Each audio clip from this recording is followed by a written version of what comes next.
बोले श्री गणेश भगवान की जय। बोले श्री कृष्ण कन्हैया लाल की जय। बोले श्री लक्ष्मी नारायण भगवान की जय। बोले राजा रामचंद्र की जय। बोलिए उमापति महादेव की जय।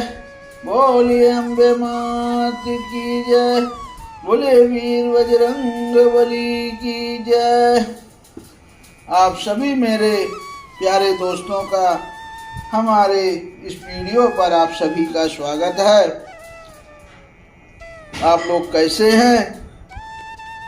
मैं प्रभु से कामना करता हूं कि आप लोग सकुशल और मंगलमय होंगे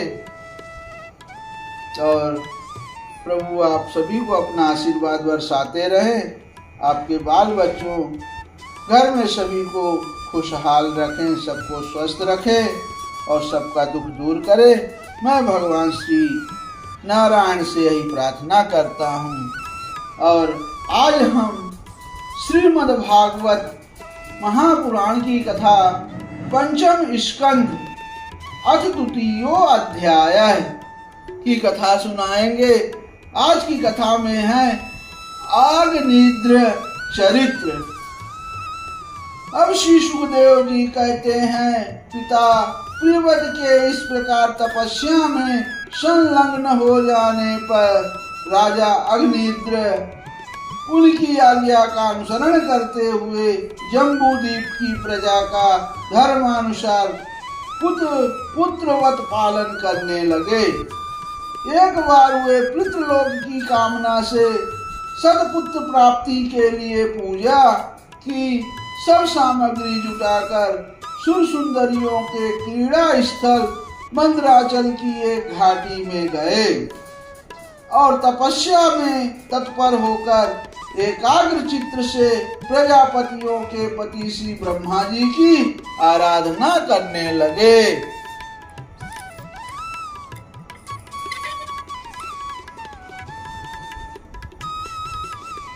अब आज जो भगवान ब्रह्मा जी ने उनकी अभिलाषा जान ली, अतः अपनी सभा की गायिका पूर्व चित्री नाम की अप्सरा को उनके पास भेज दिया।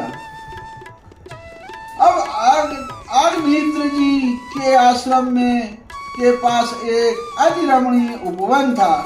वह अप्सरा उसी में विचरने लगी। उसी उपवन में तरह तरह के सघन तरुवरों की शाखाओं पर स्वर्णलताएं फैली हुई थी। उन पर बैठे हुए मयूर आदि कई प्रकार के स्थलचारी पक्षियों के जोड़े सुमधुर बोली बोल रहे थे। उनकी सर्वजाति स्वरयुक्त ध्वनि सुनकर सचेत हुए जल कुक्कुट, कारंडव एवं कालहंस आदि जल पक्षी भांति भांति के कूजने लगते थे। इससे वहां के कमल वन में सुशोभित निर्मल सरोवर गूंजने लगते थे। अब आगे है पूर्व चित्ती की विलासपूर्ण सुललित गतिविधि और पाद विन्यास की शैली से पद पद पर उसके चरण नूपुरों की झनकार होती उठती थी। उसकी मनोहर ध्वनि सुनकर राजकुमार आग्नेय ने समाधि योग द्वारा मुंदे हुए अपने कमल कली के समान सुंदर नेत्रों को कुछ कुछ खोल कर देखा तो पास ही उन्हें वह अप्सरा दिखाई दी।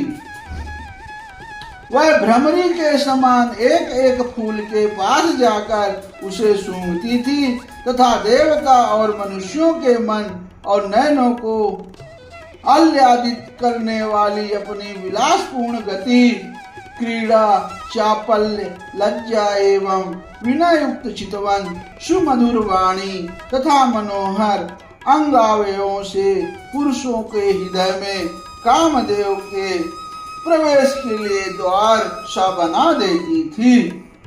जब वह हंस हंस कर बोलने लगती तब ऐसा प्रतीत होता मानो उसके मुख से अमृतमय मादक मधु झर रहा है। उसके निश्वास उसके गंध से मदांध होकर भौरे उसके मुख कमल को घेर लेते, तो वह उनसे बचने के लिए जल्दी जल्दी पैर उठाकर चलती, तो उसे कुछ कलश वेणी और करधनी हिलने से बड़े ही सुहावने लगते। यह सब देखने से भगवान कामदेव को अग्निमित्र के हृदय में प्रवेश करने का अवसर मिल गया। देखिए कथा बहुत सुंदर है। अब आगे कथा है। तब वे उनके अधीन होकर उसे प्रसन्न करने के लिए पागल की भांति इस प्रकार कहने लगे। मुनिवर, तुम कौन हो? इस पर्वत पर तुम क्या करना चाहते हो? तुम परम पुरुष श्री नारायण की कोई माया तो नहीं हो? भौहों की ओर संकेत करके सखे, तुमने ये बिना डोरी के 2 धनुष क्यों धारण कर रखे हैं? क्या इनसे तुम्हारा कोई अपना प्रयोजन है, अथवा इस संसार रण में मुझे जैसे मतवाले मृगों का शिकार करना चाहते हो? कटाक्षों को लक्ष्य करके तुम्हारे ये 2 बाण तो बड़े सुंदर और पैने हैं। कहो, इनके कमल दल के पंख हैं, देखने में बड़े शांत हैं और भी पंखहीन। यहाँ वन में विचरते हुए तुम इन्हें किस पर छोड़ना चाहते हो? देखिए वो अप्सरा बोल रही हैं, यहाँ तुम्हारा कोई सामना करने वाला नहीं दिखाई देता। तुम्हारा यह पराक्रम हम जैसे जड़ बुद्धियों के लिए कल्याणकारी हो। अब भौरों की ओर देखकर भगवान तुम्हारे चारों ओर जो ये शिष्यगण अध्ययन कर रहे हैं, वे तो निरंतर रहस्य युक्त शाम गान करते हुए मानो भगवान की स्तुति कर रहे हैं, और ऋषिगण जैसे वेद की शाखाओं का अनुसरण करते हैं, उसी प्रकार ये सब तुम्हारी चोटी से झड़े हुए पुष्पों का सेवन कर रहे हैं। नूपुरों के शब्द की ओर संकेत करते ब्राह्मण, तुम्हारे चरण रूप पिंजड़ों में जो तीतर बंद है, उनका शब्द तो सुनाई देता है, परंतु रूप देखने में नहीं आता। जय हो। अब करधनी सहित पीली साड़ी में अंग की कांति की उपेक्षा कर तुम्हारे नितंबों पर यह कदम्ब कुसुमों की सी आभा कहां से आ गई? उनके ऊपर तो अंगारों का मंडल सा भी दिखाई देता है, किंतु तुम्हारा वलकल वस्त्र कहाँ है? कुमकुम मंडित कुचों की ओर से लक्ष्य करके, देखिए बहुत सुंदर कथा है। अब आगे है, द्विजवर, तुम्हारे इन दोनों सुंदर शिवों में क्या भरा हुआ है? अवश्य ही इनमें बड़े अमूल्य रत्न भरे हैं। इसी से तो तुम्हारा मध्य भाग इतना कृष्ण होने पर भी तुम इनका बोझ ढो रहे हो। यहाँ जाकर तो मेरी दृष्टि भी मानो अटक गई है, और सुभग इन सींगों पर तुमने यह लाल लाल लेप सा क्या लगा रखा है? इसके गंध से तो मेरा सारा आश्रम महक उठा है। मित्रवर, मुझे तो तुम अपना देश दिखा दो, जहाँ के निवासी अपने वक्ष स्थल पर ऐसे अद्भुत अवयव धारण करते हैं, जिन्होंने हमारे जैसे प्राणियों के चित्तों को क्षुब्ध कर दिया है, तथा मुख में विचित्र हाव भाव, सरस भाषण और अधरामृत जैसी अनूठी वस्तुएं रखते हैं। प्रियवर, तुम्हारा भोजन क्या है, जिसके खाने से तुम्हारे मुख में हवन सामग्री की सी सुगंध फैल रही है? मालूम होता है तुम कोई विष्णु भगवान की कलाई हो, इसीलिए तुम्हारे कानों में कभी पलक ना मानने वाले मकर के आकार के 2 कुंडल हैं। तुम्हारा मुख एक सुंदर सरोवर के समान है, उसमें तुम्हारे चंचल नेत्र वैसे कांपती हुई 2 मछलियों के समान, दंत पंक्ति हंसों के समान और घुंघराली अलकावली भंवरों के समान शोभायमान है। तुम जब अपने करल कमलों से थपकी मारकर इस गेंद को उछालते हो, तब यह दिशा विदिशा में जाती हुई मेरे नेत्रों को तो चंचल कर ही देती है, साथ साथ मेरे मन में भी खलबली पैदा कर देती है। तुम्हारा बांका जटाजूट खुल गया है, तुम इसे संभालते नहीं। अरे यह धूत वायु कैसा दुष्ट है जो बार बार तुम्हारे नीवी वस्त्र को उड़ा देता है। बहुत सुंदर। तपोधन, तपस्वियों के तप को भ्रष्ट करने वाला यह अनूप रूप तुमने किस तप के प्रभाव से पाया है? मित्र, आओ कुछ दिन मेरे साथ रहकर तपस्या करो, अथवा कहीं विश्व विस्तार की इच्छा से ब्रह्मा जी ने ही तो मुझ पर कृपा नहीं की है। सचमुच तुम ब्रह्मा जी की ही प्यारी देन हो, अब मैं तुम्हें नहीं छोड़ सकता। तुम में तो मेरे मन और नयन ऐसे उलझ गए हैं कि अन्यत्र जाना ही नहीं चाहते। सुंदर सिंगों वाले, तुम्हारा जहाँ मन हो मुझे भी वहीं ले चलो। मैं तो तुम्हारा अनुचर हूँ और तुम्हारी ये मंगलमय सखियां भी हमारे ही साथ रहें।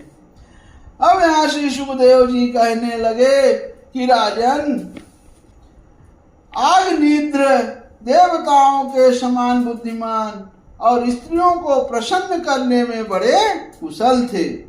उन्होंने इसी प्रकार की रति चातुर्यमयी मीठी मीठी बातों से उस अप्सरा को प्रसन्न कर लिया। वीर समाज में अग्रगण आग्निद्र की बुद्धि, शील, रूप, अवस्था, लक्ष्मी और उदारता से आकर्षित होकर वह उन जम्बूद्वीपाधिपति के साथ कई हजार वर्षों तक पृथ्वी और स्वर्ग के भोग भोगती रही। तदंतर निप्रवर आग्निद्र से ने उसके गर्भ से नाभि किम पुरुष हरिवर्ष, इलावृत, रमणीक, हिरण्यमय, कुरु, भाद्रशो और केतुमाल नाम के 9 पुत्र उत्पन्न किए। इस प्रकार 9 वर्ष में प्रतिवर्ष एक के क्रमशः 9 पुत्र उत्पन्न कर पूर्व चित्ती उन्हें राजभवन में ही छोड़कर फिर ब्रह्मा जी की सेवा में उपस्थित हो गई। अब आग्निद्र के पुत्र माता के अनुग्रह से स्वभाव से ही सुडौल और सबल शरीर वाले थे। आग्निद्र ने जम्बूद्वीप के विभाग करके उन्हीं के समान नाम वाले 9 वर्ष यानी 9 भूखंड बनाए और उन्हें एक एक पुत्र को सौंप दिया। तब वे सब अपने अपने वर्ष का राज्य भोगने लगे। महाराज आग्निद्र दिन दिन भोगों को भोगते रहने पर भी उनसे अतृप्त ही रहे। वे उस अप्सरा को ही परम पुरुषार्थ समझते थे, इसीलिए उन्होंने वैदिक कर्मों के द्वारा उसी लोक को प्राप्त किया जहाँ पितृगण अपने सुकृतों के अनुसार तरह तरह के भोगों में मस्त रहते हैं। पिता के परलोक सिधारने पर नाभि आदि 9 भाइयों में मेरु की यानी मेरु देवी, प्रतिरूपा, उग्रदृष्टि, लता, रम्या, श्यामा, नारी, भद्रा और देववीति नाम की 9 कन्याओं से विवाह किया। अब इसके आगे की कथा हम आपको 3य अध्याय में सुनाएंगे। इधर श्रीमद्भागवते महापुराणे पारमहंस्यां संहितायां 5म स्कंदे आग्निद्र वर्णनम नामं 2य अध्यायः समाप्तः। बोले श्री लक्ष्मी नारायण भगवान की जय। दोस्तों, कहानी कैसी लगी? बहुत सुंदर कथाएं आपको श्रवण करने को मिल रही है। श्रीमद् भागवत महापुराण की कथा, जो मनुष्य सभी योनियों को मोक्ष देने वाली कथा है। तो आप लोग को अच्छी लगी तो दूसरों को भी शेयर कीजिएगा। तब तक के लिए हम आप सभी से विश्राम लेते हैं। आप सभी को जय श्री राधे कृष्णा।